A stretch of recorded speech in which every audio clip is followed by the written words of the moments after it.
హరే కృష్ణ. హరే కృష్ణ అందరికీ. ఈరోజు భక్తి సదాచార్ క్లాస్కి మీ అందరికీ కూడా ఇస్కాన్ శ్రీ శ్రీ రాధా గోవింద ఆలయం మంగళూరు కర్ణాటక స్వాగతం తెలియజేస్తూ ఉన్నాము. భక్తి సదాచార్ అనేటువంటి క్లాసుల్లో మనము ఈ సిరీస్లో ధర్మం, సర్వశ్రేష్టమైనటువంటి మార్గమైనటువంటి ధర్మం గురించి ఇస్కాన్ వ్యవస్థాపక ఆచార్యులైనటువంటి శ్రీల ప్రభుపాదుల వారు ఇచ్చినటువంటి వివరణ చూస్తూ ఉన్నటువంటి క్రమం. హరే కృష్ణ. ఈరోజు మరి ఆ సర్వశ్రేష్టమైనటువంటి మార్గం ధర్మం, అందులో మనకి ఆ భగవంతుడే కావాలి తప్ప ఈ మాయ వద్దు. అజ్ఞాన అంధకారమును వదిలేసి జ్ఞానమయమైనటువంటి ఆ భగవంతుణ్ణి మనము తెలుసుకోవాలి అనేటువంటి అంశము. హరే కృష్ణ.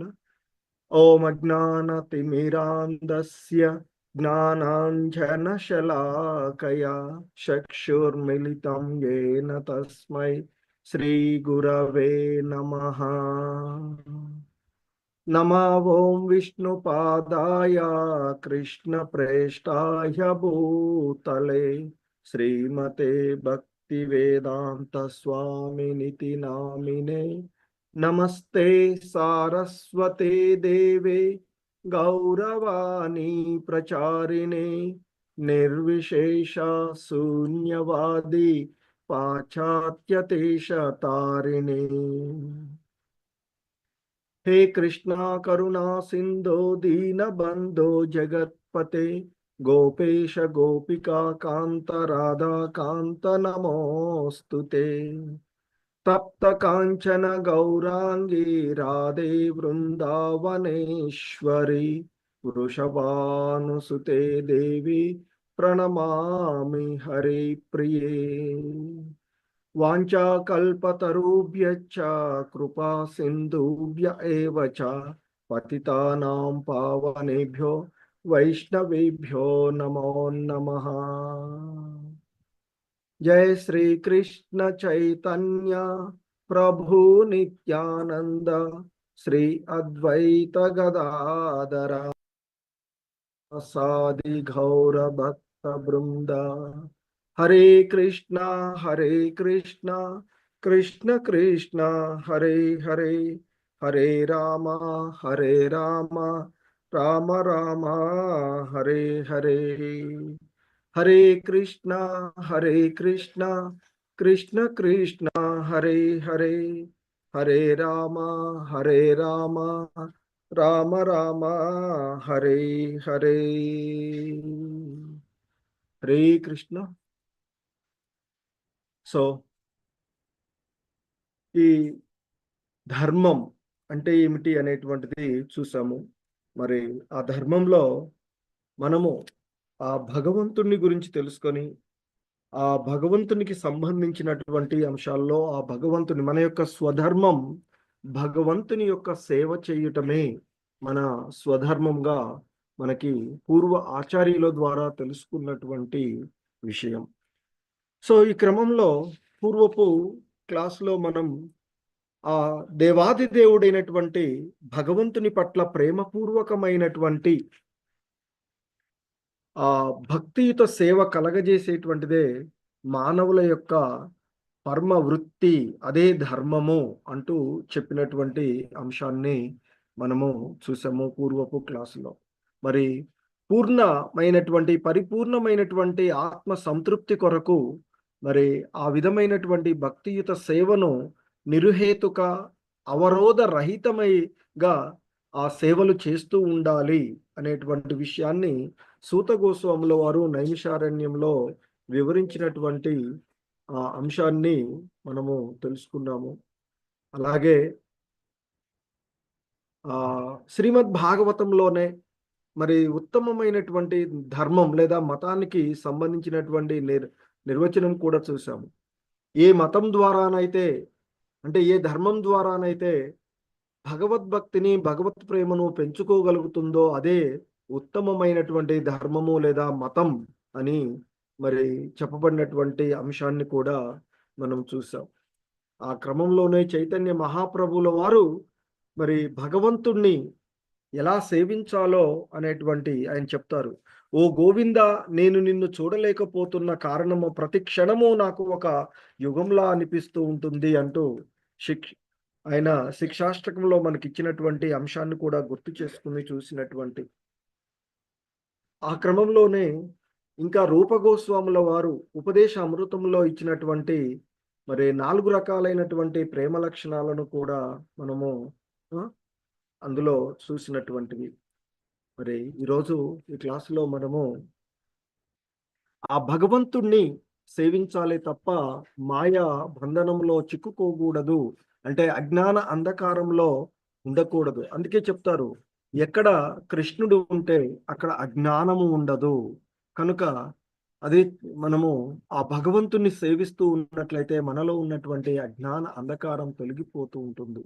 మరి ఆ విధంగా మన హృదయాలలో ఉన్న అజ్ఞాన అంధకారాన్ని తొలగించుకోవడానికి మనం చేయవలసినటువంటి సాధన హరే కృష్ణ హరే కృష్ణ కృష్ణ కృష్ణ హరే హరే హరే రామ హరే రామ రామ రామ హరే హరే అంటూ ఆ భగవన్నామ జపం చేస్తూ ఉండడం చేయాలి అని చెప్తుంటారు. మరి ఆ విధంగా చేయడం వల్ల మనం ఇది చాలా సులభమైన మార్గంగా మనకి చైతన్య మహాప్రభువుల వారు మానవాళికి బోధించినటువంటి విషయం. చాలా సరళమైనటువంటిది. ఆ భగవన్నామ స్మరణం ఈ యుగధర్మంగా ఉన్నటువంటి హరే కృష్ణ కృష్ణ కృష్ణ హరే హరే హరే రామ రామ రామ హరే హరే అనే నామజపం చేయడమే శ్రీకృష్ణుని స్మరించడము. మరి ఆ విధంగా భగవంతుని సేవించడానికి భగవంతుడు మనకు మనం భగవంతుని స్మరిస్తూ ఉండడానికి సులభమైనటువంటి సరళమైనటువంటి పద్ధతి. ఈ విధంగా చేయడం వల్ల నిరంతరము మన నాలుక వాక్కు మన యొక్క వినికిడి కూడా మనం అది కొంచెం బయటికి చెప్తాం కాబట్టి మన చెవులకు కూడా అది చేరుతూ ఉండేటువంటిది. కాబట్టి నాలుక, వాక్కు, వినికిడి శక్తి అన్నీ కూడా ఆ భగవంతుడి పైనే లగ్నమై ఉంటాయి అని చెప్తూ ఉంటుంటారు. సో కనుక అది అత్యంత సరళమైనటువంటి మార్గము ఆ భగవంతుణ్ణి సేవించేటువంటిది. సో మరి క్రమంలో శ్రీల ప్రభుపాదుల వారు చెప్తూ ఉంటుంటారు, భాగవతం శ్రీమద్ భాగవతంలో ఒక శ్లోకము నుండి ఆయన మనకి వివరిస్తూ ఉన్నటువంటి అంశం చూస్తే, వాసుదేవే భగవతి భక్తి యోగ ప్రయోజిత జనయత్యాశు వైరాగ్యం జ్ఞానం చ యదహైతుకం అంటూ చెప్పబడి, అంటే దేవాది దేవుడైనటువంటి ఆ శ్రీకృష్ణునికి భక్తియుత సేవ చేయడం ద్వారా మనిషి శీఘ్రంగా నిర్హేతుకమైనటువంటి జ్ఞానాన్ని, ఈ భౌతిక జగత్తు నుండి వైరాగ్యాన్ని పొందుతాడు అంటూ శ్రీమద్ భాగవతము మొదటి స్కందము 2వ అధ్యాయంలోని 7వ శ్లోకంలో ఆయన అంటే మనకి భాగవతంలో ఉన్నటువంటి శ్లోకాన్ని కోట్ చేస్తూ చెప్తున్నారు. అంటే ఇంకా ఆయన చెప్తున్నటువంటిది ఏంటంటే, దేవాది దేవుడైనటువంటి శ్రీకృష్ణునికి చేసేటువంటి భక్తియుత సేవ అనేటువంటిది ఏదో భౌతికమైనటువంటి భావనలతో కూడినటువంటి కలాపంగా భావించేటువంటి వారు యజ్ఞము, దానము, తపస్సు, జ్ఞానము, యోగము అటువంటివే మరి ఇతర ఆధ్యాత్మిక అనుభూతి పద్ధతులు శాస్త్రాల్లో నిర్దేశించబడ్డాయి అని వాదిస్తూ ఉంటారు మాయావాదులు అని చెప్తున్నారు. మరి వారంతా కూడా ఈ ఆధ్యాత్మిక అనుభూతి పద్ధతులు శాస్త్రాలలో నిర్దేశించబడ్డాయి అంటే అనేది వారి యొక్క అభిప్రాయం. అలాగే వారి అభిప్రాయం ప్రకారంగా భక్తి అనేది ఉన్నత శ్రేణి కార్యాలను చేయలేని, అంటే ఈ యజ్ఞము, దానము, తపస్సు, జ్ఞానము, యోగము వంటివే ఉన్నతమైనవి అని, మరి అవి చేయలేని వాళ్ళు మాత్రమే మరి ఈ భక్తి మార్గం చేస్తారు అనేటువంటిది వాళ్ళు వాదిస్తూ ఉంటారు. మరి ఇంకా వాళ్ళు చెప్పేటువంటిది ఏంటంటే, ఈ భక్తి మార్గము అనేటువంటిది శూద్రులకు, వైశ్యులకు, అల్పబుద్ధి కలిగినటువంటి స్త్రీలకు ఉద్దేశించబడినది అని వాళ్ళు వాదించేటువంటి అవకాశం. కానీ అది వాస్తవం కాదు అని చెప్తుంటారు. ఎందుకంటే భక్తి మార్గము అన్ని ఆధ్యాత్మిక కార్యాలలో కంటే కూడా మనకి మహోన్నతమైనది అని చెప్తూ ఉంటారు. మరి అలా భక్తి మార్గాన్ని మనం ప్రారంభించినట్లయితే సులభంగానే మహోన్నతమైనటువంటిదిగా ఆ భగవంతుని చేరేటువంటి అవకాశము, ఆ భగవంతుని భగవద్గీతలో కూడా శ్రీకృష్ణ భగవానులు వారు చెప్తారు. అన్ని మార్గాలలో కంటే ఆ భక్తి సరళమైనటువంటిది, మహోన్నతమైనటువంటి మార్గంగా చెప్పగలిగేటువంటిది. సో కాబట్టి ఆ దేవాది దేవుడైనటువంటి శ్రీకృష్ణ భగవానుణ్ణి పొందడానికి ఆ మహోన్నతమైనటువంటి విజ్ఞాన శాస్త్రము భక్తి అని చెప్తూ ఉంటుంటారు. సో కాబట్టి ఆ దివ్యానుభూతి మార్గంలో జ్ఞాన వైరాగ్యము అనే రెండు ముఖ్యమైనటువంటి అంశాలు. మరి భక్తి మార్గంలో జ్ఞానము వైరాగ్యము, ఎందుకంటే ఆ భగవంతుని గురించి తెలుసుకోవడం ద్వారా మరి ఆ భక్తి మార్గంలో ప్రయాణించడం ద్వారా భగవంతుని గురించి తెలుసుకొని ఆ భగవంతుని యొక్క దివ్య లీలలను మనం తెలుసుకోవడం ద్వారా ఈ భౌతిక జగత్తు ఎడ వైరాగ్యం కలుగుతూ ఉంటుంది. అంటే భౌతికమైనటువంటి అంశాలను మనము క్రమక్రమంగా ఈ దేహపర సంబంధాల నుండి బయటపడేటువంటి అంశము మనకు బోధపడుతుంది భక్తి మార్గంలో. అదే జ్ఞానం. అంటే మన ఆత్మానుభూతి పద్ధతిని తెలుసుకునేటువంటి విషయం.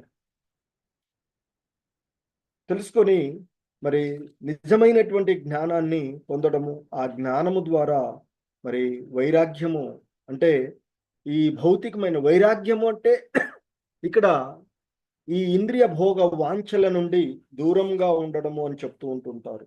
కాబట్టి సమస్త ఆధ్యాత్మిక విధానము భౌతిక ఆధ్యాత్మికము గురించి పరిపూర్ణ జ్ఞానం వైపుకు దారితీస్తుంది. అదే భక్తి మార్గము అంటూ చెప్తూ ఉంటారు.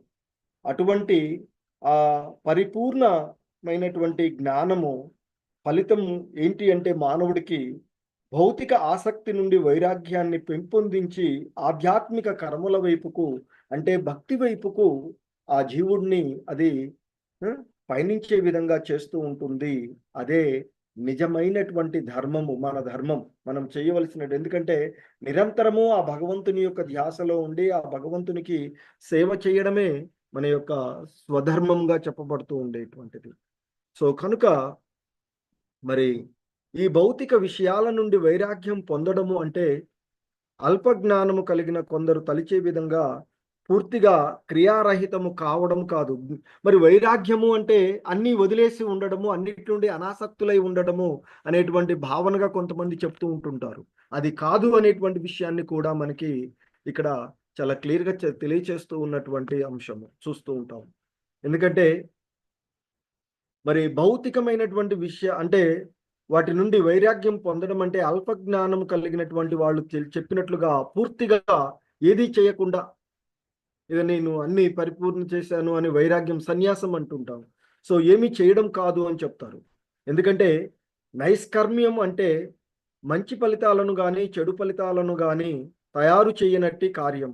అందుకే మనకి కర్మలు 3 రకాలుగా చెప్తుంటారు శ్రీమద్ భగవద్గీతలో. సాక్షాత్తు శ్రీకృష్ణ భగవానుడే సాధారణ కర్మలు, అకర్మలు, వికర్మలుగా చెప్పబడుతూ ఉంటాయి. శాస్త్ర సంబంధితమైనటువంటి శాస్త్రాలలో చెప్పబడినటువంటి కర్మలు ఏవైతే ఉన్నాయో, అంటే వాటిని సాధారణంగా సకర్మలు లేదా కర్మలు అని చెప్తూ ఉంటుంటాం. అలాగే శాస్త్రాలకు విరుద్ధంగా చేసేటువంటివి, అంటే మనకి శాస్త్రాల్లో కొన్ని చేయకూడనటువంటి పనులు ఉంటూ ఉంటాయి. మరి అటువంటి వాటిని మనకి వికర్మలుగా చెప్తూ ఉంటారు. మరియు 3వ రకమైనటువంటి కర్మలు అకర్మగా చెప్పబడుతూ ఉంటాయి. అంటే ఎటువంటి ఫలాపేక్ష లేకుండా భగవత్ సంబంధంలో చేసేటువంటి కర్మలు అకర్మలుగా చెప్పబడతాయి. మరి ఆ అకర్మలు మంచి ఫలితం కానీ చెడు ఫలితం కానీ, ఎందుకంటే మనం మంచి కార్యాలు చేయడం వల్ల పుణ్యం లభిస్తుంది. ఆ పుణ్యం వల్ల కూడా మళ్ళీ బంధనం వస్తుంది. ఎందుకంటే ఉన్నత లోకాలకు చేరడము, ఆ ఉన్నత లోకాలలో సుఖభోగాలు అనుభవించడము, దేవతా లోకాలలోకి వెళ్ళి అక్కడ లోకాల్లో సుఖాలను అనుభవించడము, అవి అయిపోగానే తిరిగి వచ్చి మళ్ళీ ఈ భౌతిక జగత్తులో పడడం. లేదా చెడు కర్మలను ఆచరించినట్లయితే తద్వారా బంధనాలు కలిగి చెడు ఫలితాల వలన పతనం చెంది అతమలోకాలకు చేరడము, ఆ చెడు కర్మల ఫలాలు అయిపోగానే తిరిగి మళ్ళీ ఈ భౌతిక జగత్తుకు రావడం జరుగుతూ ఉంటుంది. సో కాబట్టి చెడు కర్మైనా మంచి కర్మైనా అంటే కర్మలైనా వికర్మలైనా జీవుడిని బంధనాలలోనే కలిగిస్తూ ఉంటుంటాయి. కానీ మరి భగవత్ సంబంధంలో చేసేటువంటి పని ఏదైనా అకర్మగా చెప్పబడుతుంది. దానికి ఎటువంటి ఫలితము ఉండదు. అంటే చెడైనా మంచైనా భగవత్ సంబంధంలోనే ఉంటుంది.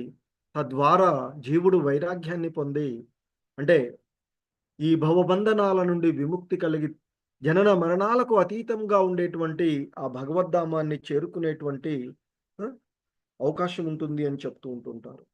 ఎందుకంటే ఇక్కడ శ్రీల ప్రభుపాదులు వారు చెప్తారు, అనవసరమైనటువంటి వాటిని వ్యతిరేకించడం అంటే అవసరమైనటువంటి వాటిని కూడా వ్యతిరేకించడం అనే అర్థం కాదు అని చెప్తారు.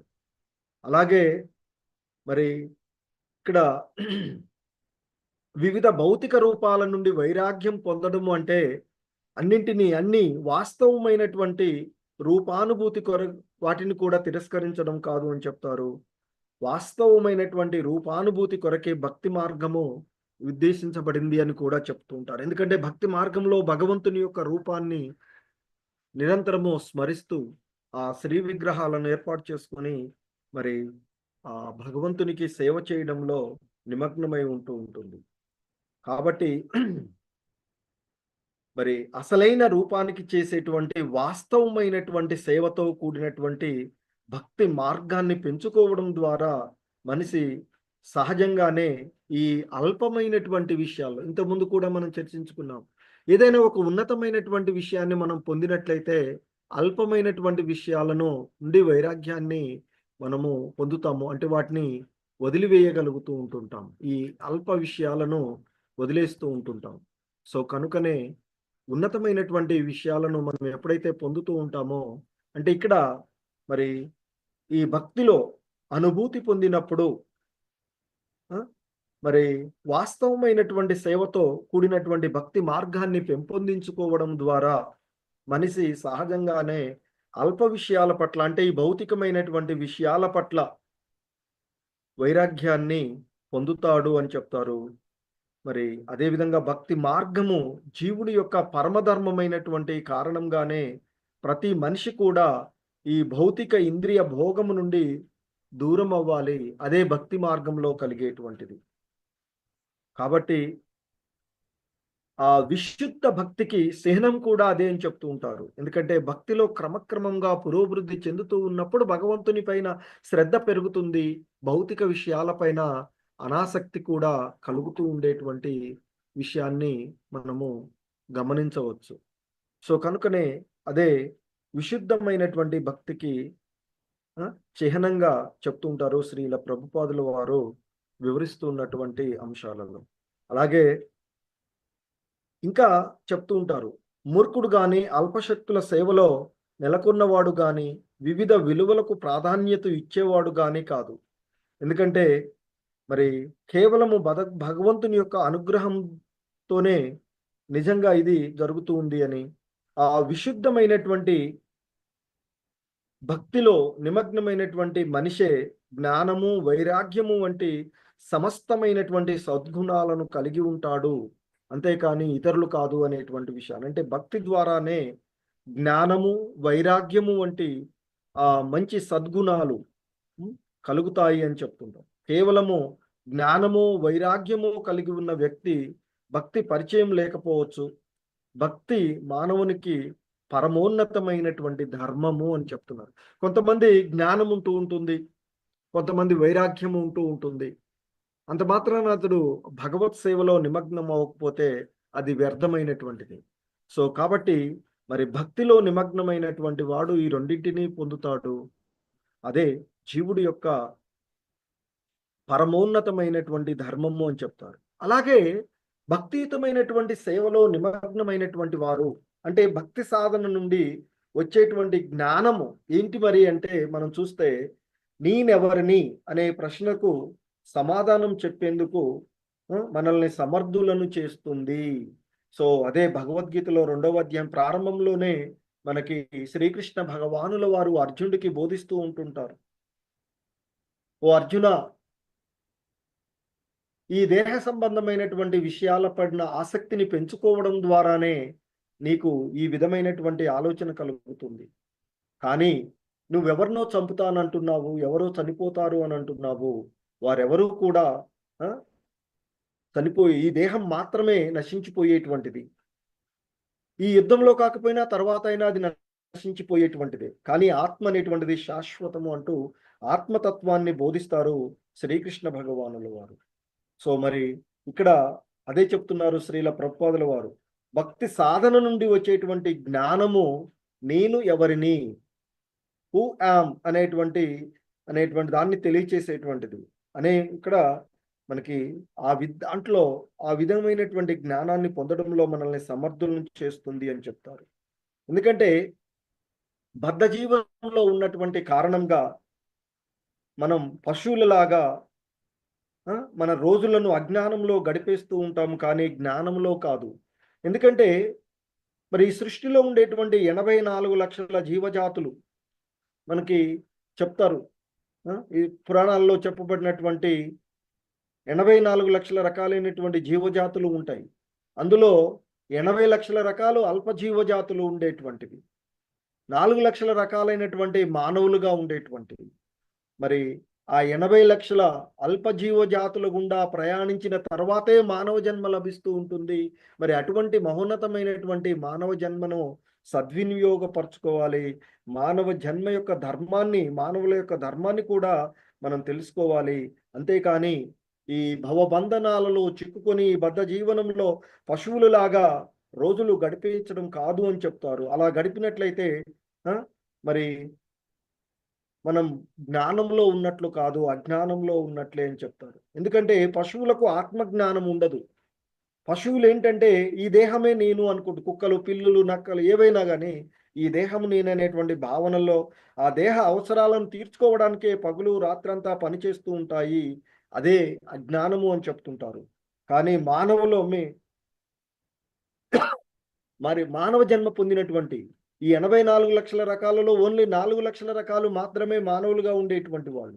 మరి అటువంటి మానవులు పిల్లుల్లాగా, కుక్కల్లాగా ఈ దేహం భావనలలో ఉండిపోవడము సరైనది కాదు అని చెప్తారు. అందుకే వేదాంత సూత్రాలలో మనకి చెప్పబడుతుంది.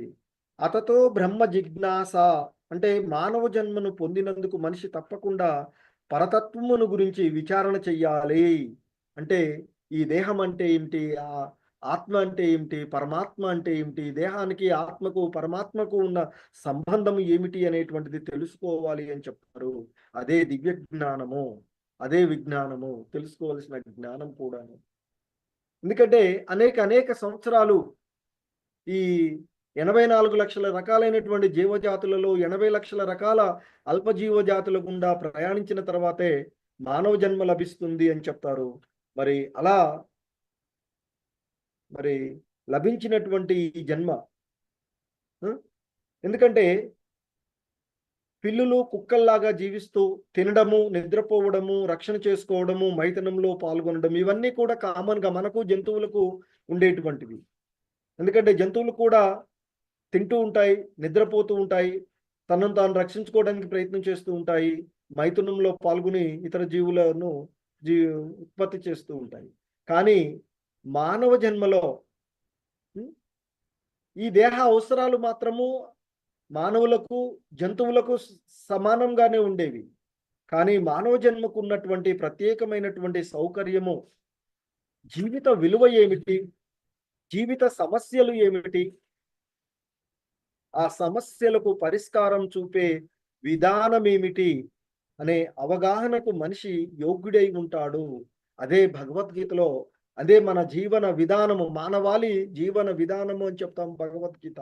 అదే మనకు భగవద్గీతలో శ్రీకృష్ణ భగవానుడు అర్జునుడి ద్వారా మానవాళికి అందించినటువంటిది. జీవిత విలువ అంటే ఏమిటి, జీవిత సమస్యలు ఏమిటి, ఆ సమస్యల నుండి ఎలా బయటపడాలి అనే అవగాహనకు మరి అర్హుడైనటువంటి వాడు ఎవడంటే మానవుడు.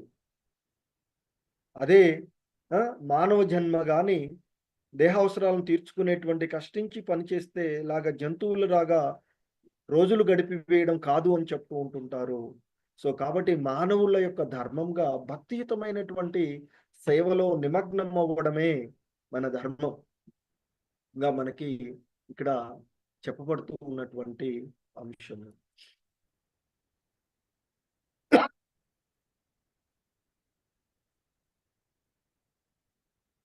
ఇంకా చెప్తూ ఉంటారు.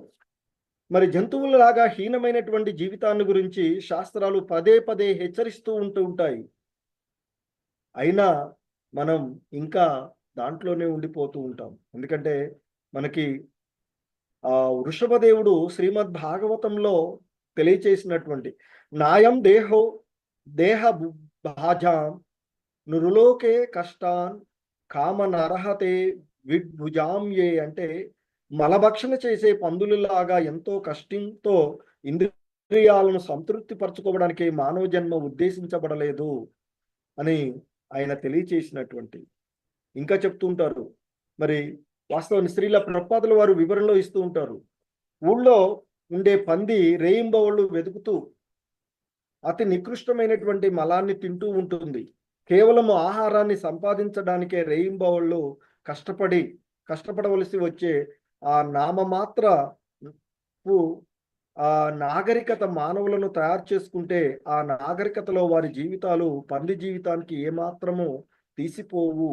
అంటే ఏదో భక్షణ కోసం మనం తినటాని కోసం మాత్రమే తయారు చేసుకుని కూడబెట్టుకోవడానికి చేసేటువంటిది. మరి అలా చేస్తే ఆ జంతు జన్మకు మానవ జన్మకు ఏమాత్రం తేడా లేదు అని చెప్తారు. మరి ఆ విధంగా జంతువులాగా జీవించడము మానవ జన్మ కాదు. మానవ జన్మ అంటే ప్రశాంతంగా ఉండాలి. మనిషి ఆహారాన్ని సులభంగానే పొందాలి గాని హాయిగా తినగలగాలి. అలాగే కృష్ణ చైతన్య సాధనకు సమయాన్ని కూడా కేటాయించాలి అని చెప్తారు. సో చాలా మంది మనం చూస్తూ ఉంటాం ఈ భౌతిక జగత్తులో, ఈ కలియుగంలో ఆలయానికి వెళ్ళమంటే లేదా కొద్దిసేపు జపం చేయమంటే జపం చేయడానికి టైం ఎక్కడుంది సార్ మాకు? ప్రభు టైం ఎక్కడుంది?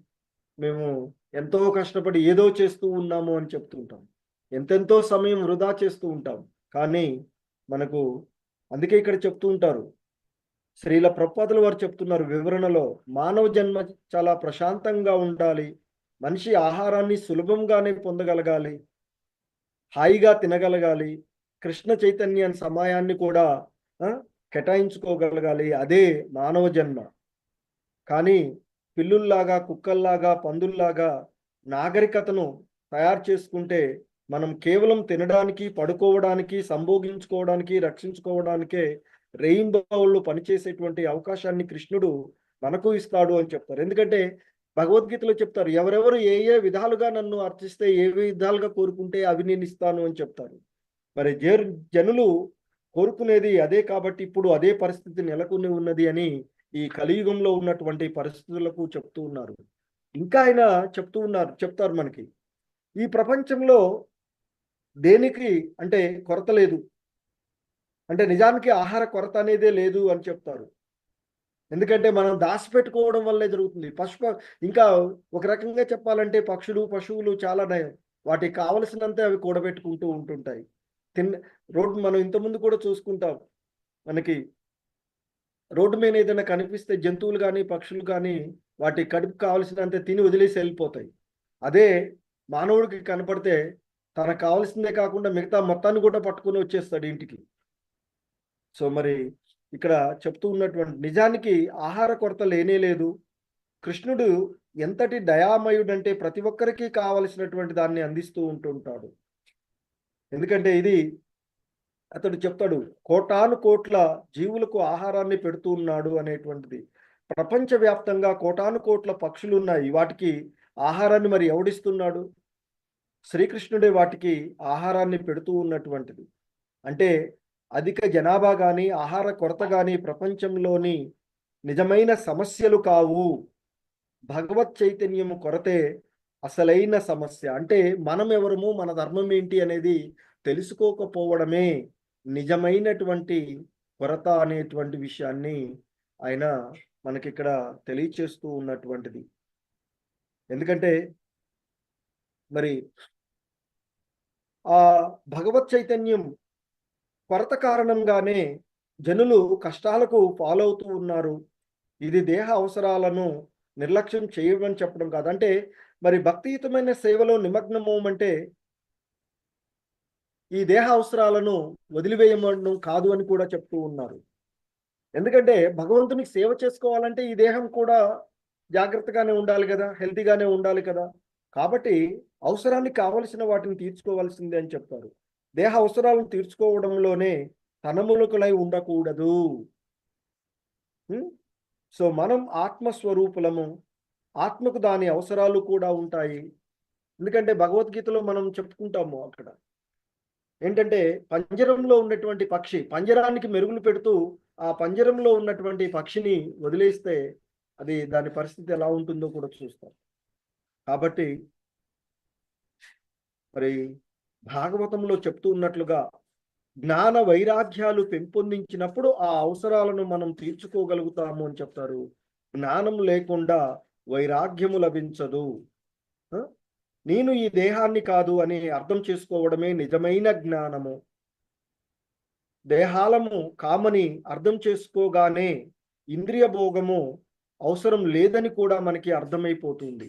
ఎందుకంటే ఈ ఇంద్రియ భోగాలన్నీ కూడా దేహపరమైనటువంటివి. మరి ఎప్పుడైతే మనం ఈ దేహం కాదు ఆత్మము అని తెలిసినప్పుడు నిజమైనటువంటి మరి ఆ ఇంద్రియ భోగ వాంఛ నుండి వైరాగ్యం కలుగుతుంది. అది వైరాగ్యము అంటే. మరి ఆ అవగాహనయే అంటే నేను దేహం కాదు. ఆ! మరి ఇంద్రియ భోగ అవసరం లేదు అని తెలుసుకోగలగడమే నిజమైనటువంటి ఆ విధమైనటువంటి అవగాహనే వైరాగ్యము అని చెప్తున్నారు. కానీ జ్ఞానం లేనటువంటి సమయంలో మనం ఇంద్రియాలను సంతృప్తి పరచాలని అనుకుంటూ ఉంటాము. దేహాత్మ భావనలో అంటే అజ్ఞానంలో నిమగ్నమై మనం కేవలము ఇంద్రియ సంతృప్తియే మన కార్యమని ఈ ఇంద్రియాలను తృప్తిపరచుకోవడమే మనం మన యొక్క కార్యము, మన యొక్క ధర్మంగా భావిస్తూ ఉన్నాం. కానీ మన ధర్మం ఆ భగవంతుని యొక్క భక్తియుతమైనటువంటి సేవలో నిమగ్నమవ్వడం. మరి అదే విషయాన్ని శ్రీమద్ భాగవతంలో మనకి చెప్తూ ఉంటారు. పురుషుడు స్త్రీ పట్ల ఆకర్షితుడవుతాడు. స్త్రీ పురుషుని పట్ల ఆకర్షితురాలవుతుంది. వారిద్దరి మైథునం ద్వారా జత కూడగానే పరస్పర ఆకర్షణ మరింతగా దృఢమవుతుంది. వివాహం కాగానే వారికి ఇల్లు, డబ్బు సంపాదించడానికి ఉద్యోగము, ఆహారాన్ని పండించడానికి భూమి అవసరమవుతాయి. తర్వాత పిల్లలు పుడతారు. ఆ పిల్లల ద్వారా బంధుమిత్రులు అంటే ఇక వారి వివాహాల ద్వారా మనకి కొంత బంధుమిత్ర వర్గాలు ఏర్పడుతూ పెరుగుతూ ఉంటుంది. బంధుమిత్ర వర్గం పెరుగుతుంది. అలాగే ధనం అవసరమవుతుంది. ఈ రకంగా జీవుడు మోహజాలంలో చిక్కుకొని ఈ దేహమే నేను అంటే ఈ కుటుంబము, సంపత్తి ఇవన్నీ నావి అని అనుకుంటాం. కానీ ఈ దేహం నశించిపోగానే ఏది కూడా మనతో ఉండేటువంటి కాదు. ఈ దేహ సంబంధమైనటువంటి వాళ్ళు ఎవరు మనతో వచ్చేటువంటిది రాదు. అదే చెప్తుంటారు ఇక్కడ. నిజానికి ఏది కూడా అతనికి చెందినది కాదు. మరణం రాగానే అతడు దేహాన్ని మార్చవలసి వస్తుంది. భగవద్గీత 2వ అధ్యాయంలో చెప్తూ ఉంటారు. ఎలాగైతే మనం వస్త్రాలను మార్చుకుంటూ ఉంటామో అదే మాదిరిగా ఈ ఆత్మ కూడా దేహాలను నిరంతరము మార్చుకుంటూ ఉంటుంది. ఎప్పుడైతే ఈ దేహము మనం ఏం చేస్తాం కొత్త దేహాన్ని పొందగానే పురుషుడి యొక్క రేత కణాలను ఆశ్రయించి జీవుడు స్త్రీ యొక్క అండాన్ని చేరిన తర్వాత పిండం వృద్ధి చెందుతుంది, క్రమక్రమంగా పెరుగుతుంది, బయటకు వస్తుంది, పెరుగుతుంది, కొంతకాలం నిలిచి ఉంటుంది, తర్వాత క్షీణించిపోతుంది. ఎప్పుడైతే ఈ దేహం క్షీణించిపోతుందో ఆత్మ ఈ దేహాన్ని వదిలి మరొక దేహాన్ని చూసుకుంటూ ఉంటుంది. కాబట్టి మరి ఈ దేహము అతనిది కాదు కదా. సో నిజానికి అతనికి చెందినటువంటిది కాదు. ఇక్కడ ఉన్నంత వరకే ఈ దేహ సంబంధమైనటువంటి ఆ తర్వాత జన్మలో ఎవరెవరు ఏ విధంగా ఉంటారో ఎవరికి తెలియనటువంటి. సో మరణం రాగానే అతడు దేహాన్ని మార్చవలసి ఉంటుంది. దేహాన్ని మార్చగానే అంతా నశించిపోతుంది. అతని ఆస్తి గాని, భార్య గాని, పిల్లలు గాని, దేశం గాని, సంఘం గాని అన్నీ పోతాయి. ఈ దేశంలో ఉండగానే ఈ దేశానికి సంబంధించినటువంటి వాదనలో మనం ఉండిపోతూ ఉంటాం. మరి జన్మలో ఇంకో దేశంలో పుడితే అప్పుడు పరిస్థితి ఏంది? ఈ దేశము, ఈ ప్రాంతము ఇది కాదు కావలసినది. మనము మానవులము ఈ దేహ సంబంధమైనటువంటి వాటి నుండి బయటపడి భగవద్గీతలో చెప్పినట్లుగా, ఎందుకంటే శ్రీకృష్ణ భగవానుడు చెప్తారు, మృత్యు సర్వహరచ్చాహం, మృత్యు రూపంలో నేను సమస్తాన్ని హరించి వేస్తాను అని చెప్తారు. భక్తులు శ్రీకృష్ణుని మురళిని వాయిస్తున్న సుందరమైనటువంటి శ్రీకృష్ణుని ప్రత్యక్షమవుతాడు. ఎందుకంటే భక్తులు భగవంతుణ్ణి ఆ విధంగా దర్శించుకుంటూ ఉంటుంటారు. సో భగవంతుడు ఈ విధమైనటువంటి శ్యామసుందర విగ్రహాన్ని, శ్రీ విగ్రహాన్ని దర్శించుకుంటూ ఆ రూపంలో ఆ విగ్రహాలను చూస్తూ మురళి వాయిస్తున్నటువంటి శ్రీకృష్ణ భగవానుణ్ణి, ఆ శ్యామసుందర రూపంలో ఉన్నటువంటి సుందరమైనటువంటి శ్రీకృష్ణుణ్ణి భక్తులు అవగాహన చేసుకోగలుగుతారు. కానీ అభక్తులు మాత్రము ఆ భగవంతుణ్ణి, వారు కూడా భగవంతుడిని చూస్తారు. ఎలా చూస్తారంటే మృత్యు రూపంలో, భయంకరమైనటువంటి మృత్యు రూపంలో అభక్తులు భగవంతుడిని మృత్యు రూపంలో ఆయనకు దర్శనమిస్తారు. అదే చెప్తున్నారు, మృత్యు సర్వహరచ్చాహం అంటూ ఆయన చెప్పినటువంటి విషయాన్ని మనకి శ్రీల ప్రభుపాదులు వారు గుర్తు చేస్తూ ఉంటుంటారు. అలాగే నాస్తికులు భగవంతుణ్ణి ధిక్కరిస్తూ మీ కృష్ణుడెక్కడా, దేవుడెక్కడా అని పంతమాడుతూ చివరి మృత్యు రూపంలో మాత్రం వాళ్ళు చూడగలుగుతారు అని చెప్తున్నారు. కానీ భక్తులు మాత్రము శ్యామసుందరమైనటువంటి ఆ భగవంతుని మదిలో ఏర్పరచుకోగలిగి ఆయన్ని ఎదురుగా ఉన్నటువంటి శ్రీ విగ్రహాల్లో ఆయన్ని చూస్తారు. అంటే ఇక్కడ చెప్తున్నారు మనకి, నాస్తికులైనా ఆస్తికులైనా ఇద్దరు కూడా భగవంతుణ్ణి చూడగలుగుతారు. అయితే నాస్తికులు మాత్రము కేవలము జీవిత అంతంలో, మరణ సమయంలో, అంటే ఈ దేహాన్ని వదిలివేసేటువంటి సమయంలో సర్వాన్ని హరించి వేసేటువంటి మృత్యు రూపంలో ఆ భగవంతుణ్ణి దర్శించుకుంటారు. కానీ ఆస్తికులు మాత్రము భగవంతుని ప్రేమను పెంచుకున్నటువంటి కారణంగా ఆయనను స్వయంగా తన హృదయంలో ప్రతిక్షణము శ్యామసుందర రూపము, శ్రీ విగ్రహాలలోనూ ఆలయాల్లో కనిపించేటువంటి ఆ శ్యామసుందర రూపాన్ని చూసి ఎంతో తరించిపోయేటువంటి, అందుకే మనకి బ్రహ్మ సమితిలో చెప్తారు, ప్రేమాంజన చురితం భక్తి విలోచనేను సంత సదైవ హృదయేషు విలోకయంతి అంటూ చెప్పబడుతుంది. అంటే భక్తులు స్వయంగా శ్రీకృష్ణ భగవాన్ని తన యొక్క హృదయాలలో ప్రతిక్షణము దర్శిస్తూ ఉంటారు అని చెప్తారు. హరే కృష్ణ. మరి ఇటువంటి ఆ భగవత్ ప్రేమ సాంప్రదాయమే మానవుల యొక్క మరి పరమధర్మము అని మనం ఇంతకు ముందు కూడా చూసినటువంటిది. స వై పుంసాం పరోధర్మో యతో భక్తి రథోక్షజే అని చెప్తారు. అదే పరధర్మం అని శ్రీమద్ భాగవతంలో మనకి చెప్పబడినటువంటి విషయం. మరి కొంతమంది వాదనలో కొన్ని చూస్తూ ఉంటాం, నీవు భగవంతుని చూసావా అని ఒక్కొక్కప్పుడు జనులు అడుగుతూ ఉంటారు. కానీ భగవంతుణ్ణి చూడడం కష్టమేమీ కాదు. భగవత్ ప్రేమను పెంచుకోవడం ద్వారా మరి అతన్ని చూడడానికి నీవు యోగ్యుడు అయితే చాలు. అంటే మరి ముందు భగవంతుడిని చూసావా, భగవంతుడు కనిపించాడా, ఉంటే కనిపించడంటాడు అంటున్నాం మనం. కానీ వాస్తవానికి మరి ఆయన్ని చూసేటువంటి అర్హత మనకు ఉన్నదా లేదా అనేది చూడాలి.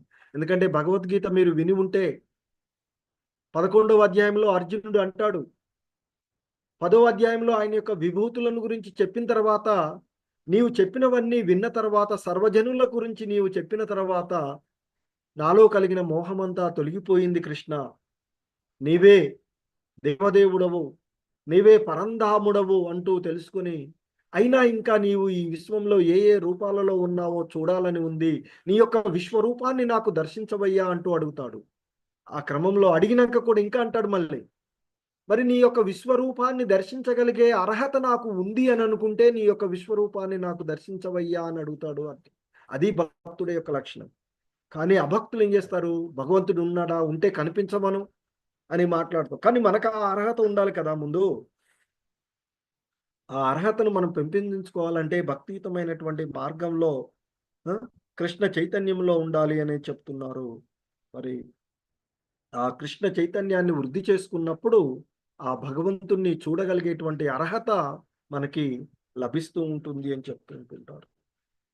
ఎందుకంటే ఒకవేళ ఆధ్యాత్మికంగా ఆ భగవంతుణ్ణి మనం దర్శించలేకపోయినా మనకి భగవద్గీతలో ఏ 7వ అధ్యాయం నుండే చెప్తారు. భగవద్ విజ్ఞానము అంటూ చెప్పుకుంటూ వచ్చేటువంటి దాంట్లో చూస్తాం.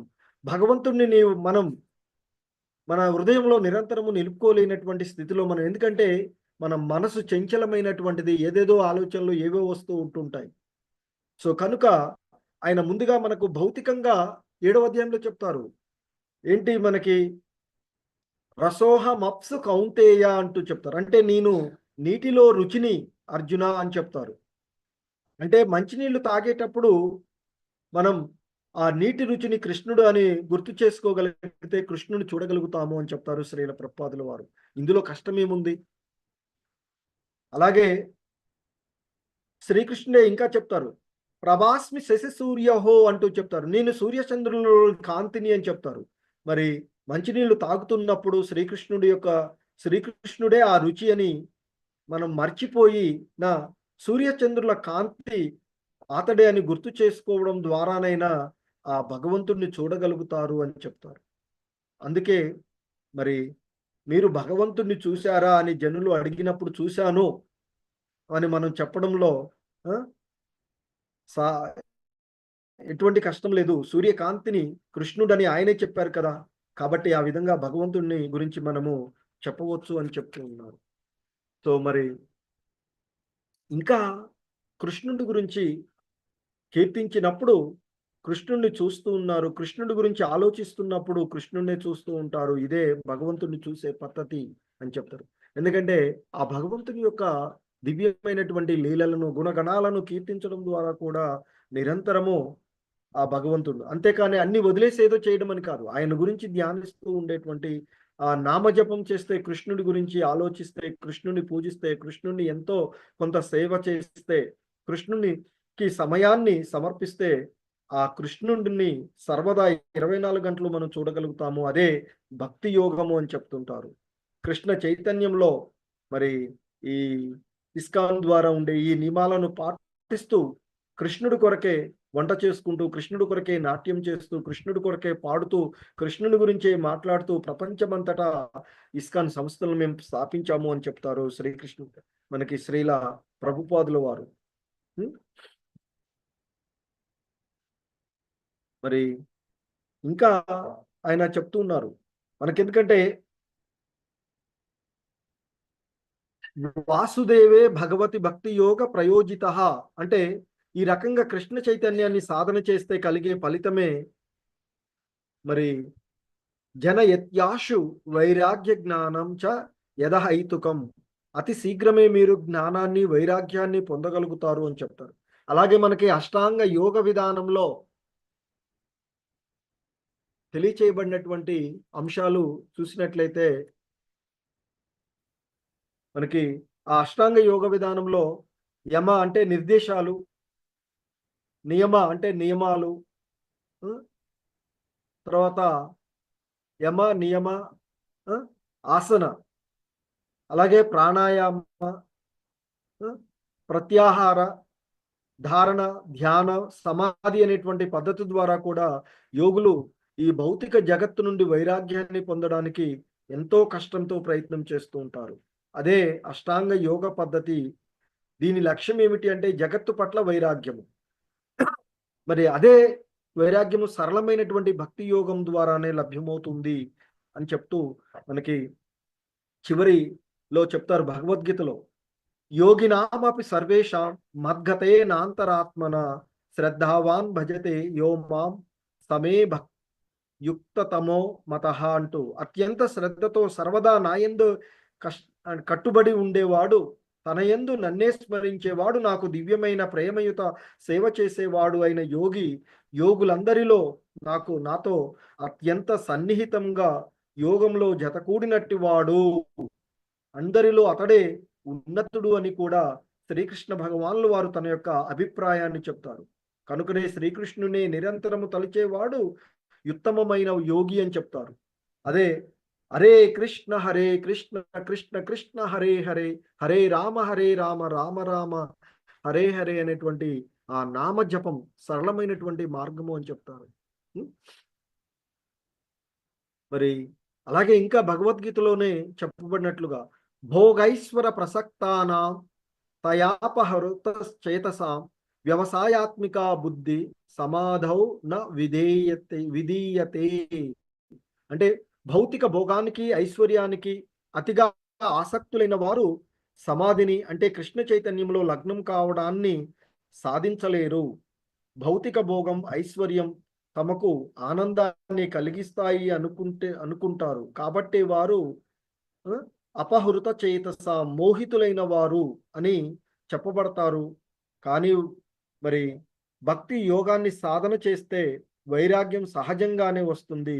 కృష్ణ చైతన్యంలో లగ్నం కావడం వెనువెంటనే ఉ, నడుస్తుంది అంటూ చెప్తుంటారు.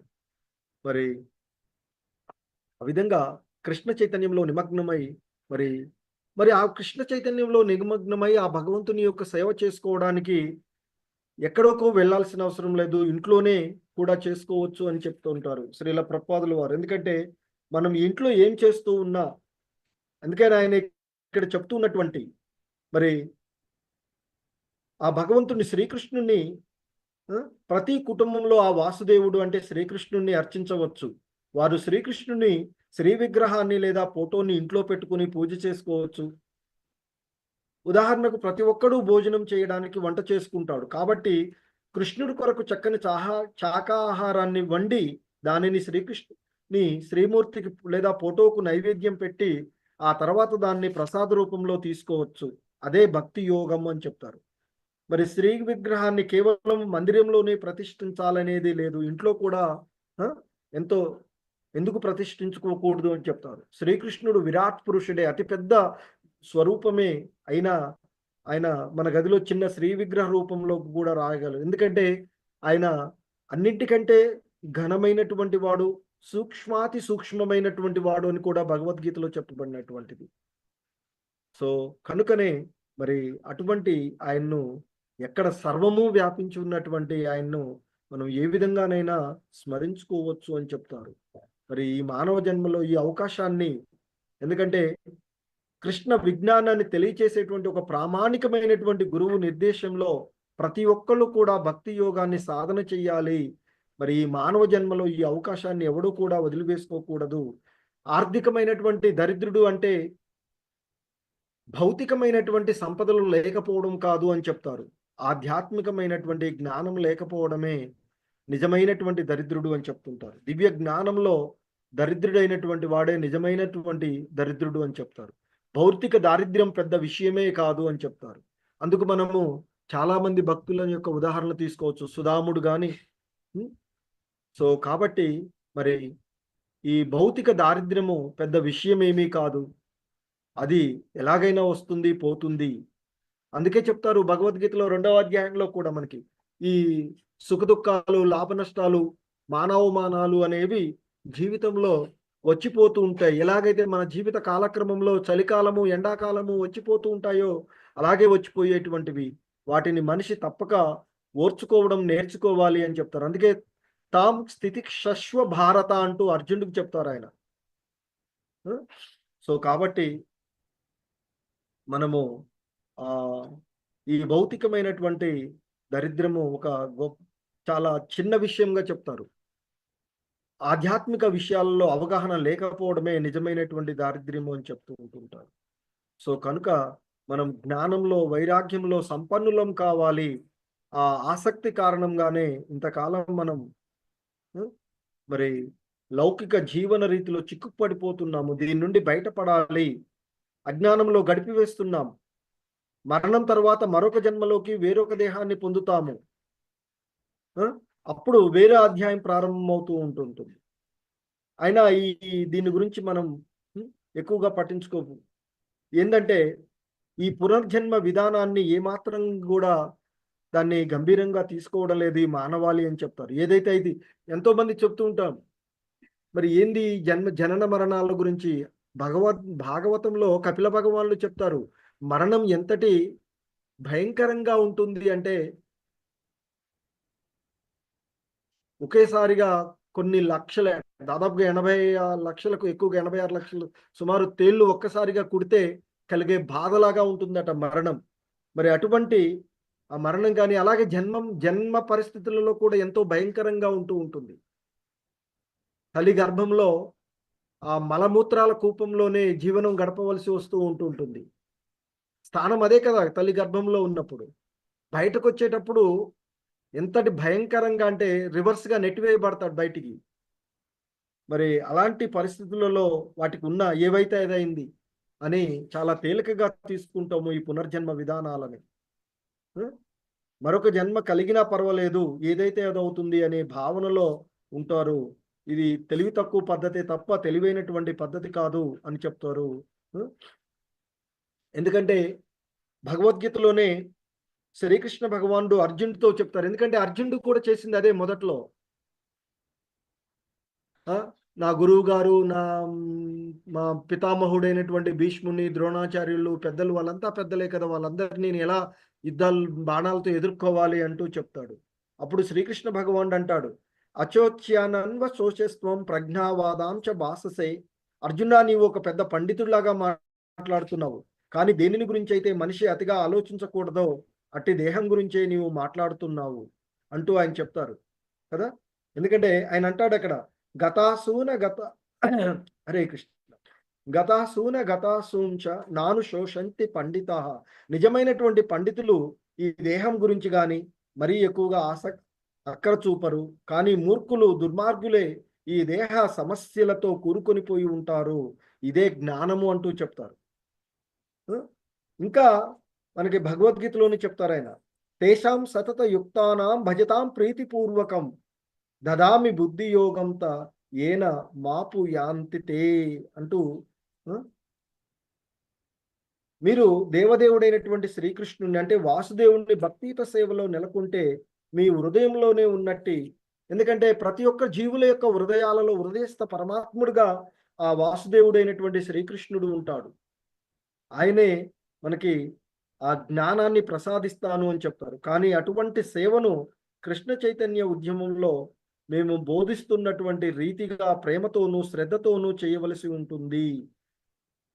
ప్రతి జీవుడి యొక్క హృదయంలోనే నెలకొన్నటువంటి కారణంగా మీరేమిటో కృష్ణుడికి బాగా తెలుసు అని చెప్తారు. ఎందుకంటే సర్వక్షేత్రజ్ఞుడు అని చెప్తారు క్షేత్రజ్ఞ విభాగ యోగంలో. ఎందుకంటే ప్రతి జీవుడి యొక్క హృదయంలో భగవంతుడు ఉంటాడు. కాబట్టి ఆయన్ని మనం మోసం చేయలేనటువంటి ప్రతిదీ ఆయనకు తెలుసు. అన్ని జీవుల గురించి తెలుసు, ఒక జీవుల గురించి మన గురించే తెలుసు. కానీ ప్రతి జీవుడి గురించి తెలిసినటువంటి వాడు ఆ సర్వక్షేత్రజ్ఞుడైనటువంటి పరమాత్ముడు. అందుకే మనకి 18వ అధ్యాయంలో కూడా శ్రీకృష్ణుడే స్పష్టంగా తెలియజేసేటువంటి ఆ భక్తి యోగ విధానం. భక్త్యా మామాభిజానాతి యావాన్ యచ్చాస్మి తత్వతః తతో మాం తత్వతో జ్ఞాత్వా విశతే తదనర్తనం అని చెప్తుంటారు. తదనంతరవరం. సో కేవలం భక్తిత సేవ ద్వారా మాత్రమే మనిషి నన్ను యథారూపంలో దేవదేవునిగా తెలుసుకోగలుగుతాడని చెప్తారు. అటువంటి భక్తితో నా పూర్తి భావనతో ఉన్నప్పుడు భగవద్ధామంలో ప్రవేశించగలుగుతాడు. అంటే ఈ జనన మరణకు అతీతంగా వాడు మరలా ఈ భౌతిక జగత్తులోకి రాకుండా భగవంతుని యొక్క ధామంలో చేరుతారు అని చెప్తున్నారు. అలాగే మనిషి తన ఇంద్రియాలను సంతృప్తిపరచుకోవాలని కోరుకోవడము కామము అని పిలువబడుతుంది. కాగా కృష్ణుని ఇంద్రియాలను సంతృప్తి పరచాలని కోరుకోవడము ప్రేమ, అంటే విశుద్ధ ప్రేమ భక్తి అనబడుతుంది. మనం ఏదైనా అందుకే చిన్న ఉదాహరణ శ్రీల ప్రభుపాదులు వారు చెప్తారు, మనం ఆహార పదార్థాలను చేసుకుని నాకు బాగా ఇష్టం కదా అని చేసుకుంటే అది కామం అవుతుంది అని చెప్తారు. అదే దాన్ని భగవంతుడి కోసం తయారు చేసి భగవంతుడికి ఇష్టం అని చెప్పేసి దాన్నే మనకిస్తాడు. ఎందుకంటే ఆయన పూర్ణుడైనటువంటి వాడు. మనం ఆయనకి నైవేద్యంగా సమర్పించి ఆ మొత్తాన్ని మనకే ఇస్తాడు ఆ భగవంతుడు. పూర్ణుడు కాబట్టి పరిపూర్ణమైనటువంటిది. సో కాబట్టి మరి మన కోసం తయారు చేసుకొని చేస్తే అది పాపం అవుతుంది. భగవంతునికి చేస్తే ఎటువంటి బంధనాలు ఉండవని చెప్తారు. అందుకే ప్రసాదం తీసుకోవాలని చెప్తుంటారు మనకి. సో అందుకే ఇక్కడ చెప్తున్నారు, ఆత్మేంద్రియ ప్రీతి వాంఛ తారే బలికామ కృష్ణేంద్రియ ప్రీతి ఇచ్చా ధరే ప్రేమనామ అంటూ చైతన్య చరితామృతంలో చక్కగా వివరించబడినటువంటి విషయం అది. సో మరి ఇంకా చెప్తారు ఆయన, శ్రీకృష్ణ భగవానుడి యొక్క బోధనలన్నీ విన్న తర్వాత అర్జున్ని ప్రశ్నిస్తూ, ఇప్పుడు నీ నిర్ణయం ఏమిటి అర్జున అని అడిగితే అర్జున్ చెప్తారు, నష్టో మోహ స్మృతిర్లబ్ధ తత్ప్రసాదాన్న యచ్యుత స్థితో హరే కృష్ణ స్థితోస్మి గత సందేహ కరిష్యే వచనం తవా అంటూ చెప్తారు. ఓ కృష్ణ, నీ అనుగ్రహం వలన నా అజ్ఞానమంతా ఇప్పుడు పోయింది. నేను నా పూర్వ కృష్ణ చైతన్యాన్ని తిరిగి పొందాను. ఎందుకంటే తల్లి గర్భంలో ఉండగా బాధలన్నీ అనుభవించేటువంటి సమయంలో భగవంతుని గురించి తెలుసుకుంటాడట జీవుడు. కానీ ఎప్పుడైతే ఈ భౌతిక ప్రపంచంలోనికి వస్తాడో మళ్ళీ మోహంలో పడిపోతూ ఉంటాడు. మళ్ళీ ఈ కృష్ణ చైతన్యాన్ని మర్చిపోతూ ఉంటాం. అందుకే అంటున్నాడు, నేను నా పూర్వ కృష్ణ చైతన్యాన్ని తిరిగి పొందాను. మరి అతని నిర్ణయం ఏమిటి అంటే, నిన్ను సంతృప్తపరచడమే నా కర్తవ్యం. అంటే నీవు చెప్పినట్లుగా నేను పనిచేస్తాను, యుద్ధం చేస్తాను అంటాడు అర్జునుడు. సో నా ఇంద్రియాలను సంతృప్తిపరచడం కాదు అంటూ ఆయన చెప్పినట్లు. అంతకుముందు ఆయన ఇంద్రియాలు ఏంటి? తాతలు, గురువు గారు వారి గురించి ఆలోచించినటువంటి. మరి అదే చెప్తున్నారు ఇక్కడ, కృష్ణ చైతన్యం అంటే విశుద్ధమైనటువంటి భగవత్ ప్రేమ, ఏదో కృత్రిమమైనది కాదు అని చెప్తారు. విశుద్ధ కృష్ణ ప్రేమ సకల జీవుల హృదయాలలో శాశ్వతంగా నెలకొని ఉంది. అది వేరే దగ్గర మనం ఎత్తుక్కోవలసినది లేదు. కాకపోతే సుప్తావస్థలో ఉంటూ ఉంటుంది. దానిని మేల్కొల్పడానికే మనము ఆ నామజపం, ఆ కృష్ణుడి గురించి శ్రవణ కీర్తనాదులలో హృదయాన్ని పవిత్రం చేసుకోవాలి అని చెప్తారు. అలా పవిత్రం చేసుకున్నప్పుడు ఆ ప్రేమ సహజంగానే జాగృతం అవుతుంది అని చెప్తారు. అలాగే భగవంతుడు చెప్పినట్లుగా మనం అందరము కూడా భగవంతుని యొక్క అంశలమే కనుక మరి భగవత్ ప్రేమ మనలోని ప్రతి ఒక్కరిలోనూ అది వరకే నెలకొని ఉన్నది. అదే ఇంతకుముందు ఆ అర్జునుడు చెప్పాడే, నేను నా పూర్వ కృష్ణ చైతన్యాన్ని తిరిగి పొందినాను అని చెప్తున్నాను కదా. సో మరి కానీ భౌతిక సాంగత్యం కారణంగా ఇప్పుడు ప్రేమ కామంచే కప్పబడి ఉన్నది. ఏంటి ఆ కామం అంటే, అద్దంపై ఉన్నటువంటి మురికిలాగా. అద్దం ధూళి చేత కప్పబడినప్పుడు మన ప్రతిబింబం కనిపించదు. మనకి కనిపించక మనం ఏమున్నదో మనం తెలుసుకోలేనటువంటిది. కాబట్టి ఆ అద్దంపై ఉన్నటువంటి మురికిని తొలగించుకోవాలి. అంటే మన హృదయంలో నెలకొన్నటువంటి ఆ హృదయ మాలిన్యాన్ని తొలగించుకున్నప్పుడే మనము ఆ భగవంతుణ్ణి దర్శించుకోగలుగుతాం. సో ఎప్పుడైతే అద్దంపై ఉన్నటువంటి ధూళిని మనం తొలగిస్తామో మరి అప్పుడు మన ముఖం మనకి స్పష్టంగా కనిపిస్తుంది. అదేవిధంగా భక్తి యోగ విధానము ఆ హృదయ దర్పణాన్ని చక్కగా శుభ్రపరుస్తుంది. ఆ హరే కృష్ణ మహామంత్రం అని చెప్తారు. హరే కృష్ణ కృష్ణ కృష్ణ హరే హరే, హరే రామ రామ రామ హరే హరే అంటూ ఆ భగవన్నామ జపం చేయడం ద్వారా మన హృదయంలో ఉన్నటువంటి మాలిన్యము క్రమక్రమంగా తొలగిపోయి శుద్ధ చైతన్య స్థితిలోనికి మనల్ని మార్చగలుగుతూ ఉంటుంది. మరి అదేవిధంగా భక్తి యోగ విధానం మనకి ఆ హృదయ దర్పణాన్ని చక్కగా శుభ్రపరుస్తుంది. అది చక్కగా శుభ్రపడగానే మీరెవరో, మనమేమిటి, మనం ఎవరము అనేటువంటి విషయాన్ని, ఆనందాన్ని పొందగలిగేటట్లుగా మీరెట్లా పని చేయాలో, అంటే మనం ఎలా పని చేయాలో, మనం ఎలా చక్కగా చూడగలుగుతామో అదంతా కూడా వెల్లడవుతుంది అని చెప్తారు. అందుకే కృష్ణ చైతన్య ఉద్యమాన్ని మనం ప్రారంభించి దాంట్లో ఆ కృష్ణ సేవలో నెలకొనడంలో ప్రయత్నించాలి అని మీ అందరినీ అభ్యర్థిస్తున్నాను అంటూ చెప్తారు శ్రీల ప్రభుపాదులు వారి దీంట్లో చివరిగా చెప్తున్నటువంటి.